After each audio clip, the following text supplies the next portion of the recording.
Buenas tardes, mi nombre es Ana Rosales Herrera y mi número de matrícula es MX000913. Historia, vimos 3 temas, uno de los cuales es la independencia de México.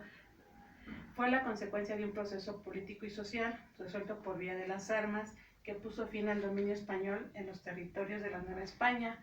La guerra por la independencia mexicana tuvo su antecedente en la invasión a Francia, a España en el año de 1808 y se extendió desde el Grito de Dolores el 16 de septiembre de 1810 hasta la entrada del ejército trigarante.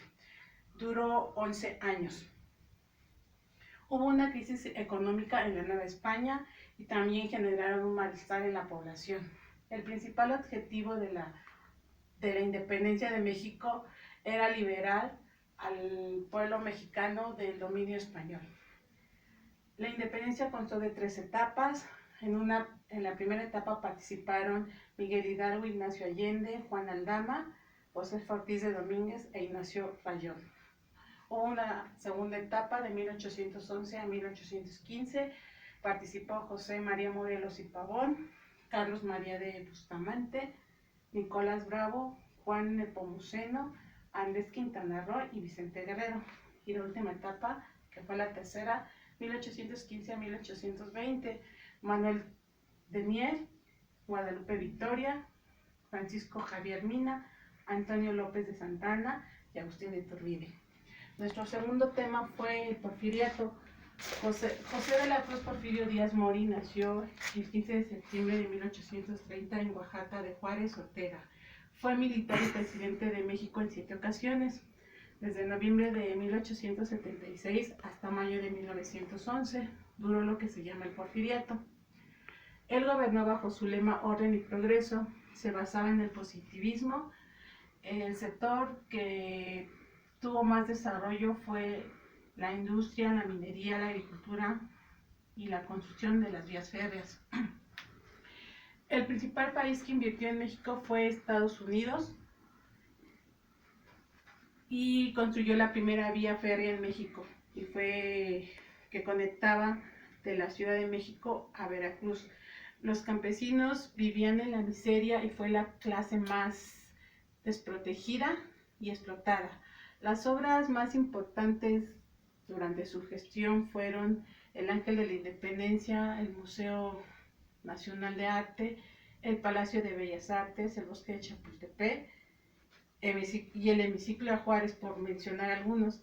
La Revolución Mexicana se inicia por un conflicto armado que inició el 20 de noviembre de 1910 con un levantamiento encabezado por Francisco I. Madero para derrocar a Díaz. Nuestro tercer tema fue la Revolución. El 20 de noviembre se conmemoran 104 años de la Revolución. Fue un movimiento armado que buscaba una justa distribución de la tierra y las riquezas, además de la no explotación de los trabajadores. Algunas fechas importantes fue que inició en 1910 a cargo de Francisco I. Madero. En 1911 Díaz dejó la presidencia y asumió el poder Madero. 1913 Victoriano Huerta traicionó a Madero e inició una decadencia que duró 10 días, obligando a Díaz a dejar su cargo. 1914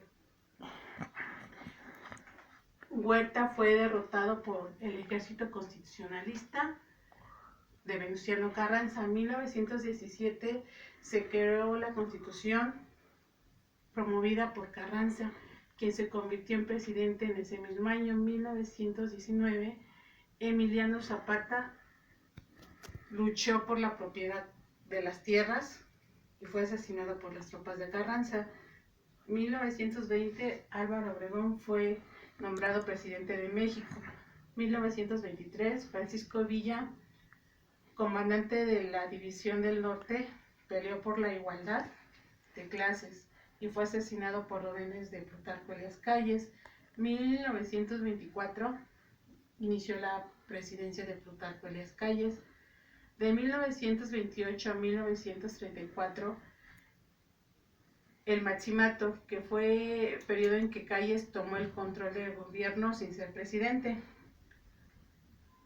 Algunos documentos importantes son Plan de San Luis, Plan de Ayala, Plan de Guadalupe, Ley Agraria y Constitución Política. Algunos personajes importantes: Porfirio Díaz, Francisco I. Madero, José María Pino Suárez, Hermanos Flores Magón, Pascual Orozco, Victoriano Huerta, Álvaro Obregón y Plutarco Elías Calles. Este fue mi tema de la historia. Gracias.